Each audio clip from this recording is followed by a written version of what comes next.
ব্যাস আসনে একমাত্র সেই বসতে পারে বলে কে?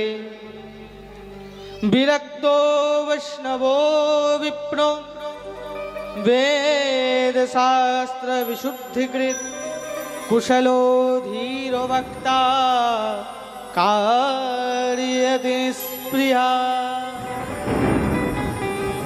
দিব্য মহারাজ ভাগবতের দিব্য বর্ণন প্রারম্ভ করলেন। কে ব্যাস আসনে বসতে পারেন? কুশলো ধীর বক্তা কার্যতি নিস্পৃহা বিরক্ত বৈষ্ণব বিপ্র। বলে ভাগবতের মধ্যে সর্বপ্রথম বিরক্তির অধিকার।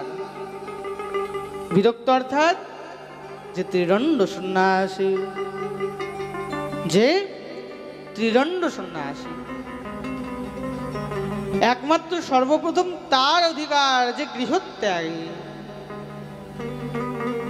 তদন্তর কুশলো ধীর বক্তা কার্যতি নিস্পৃহা বিরক্ত বৈষ্ণব বিপ্র। বৈষ্ণব তদন্তর বৈষ্ণবের অধিকার।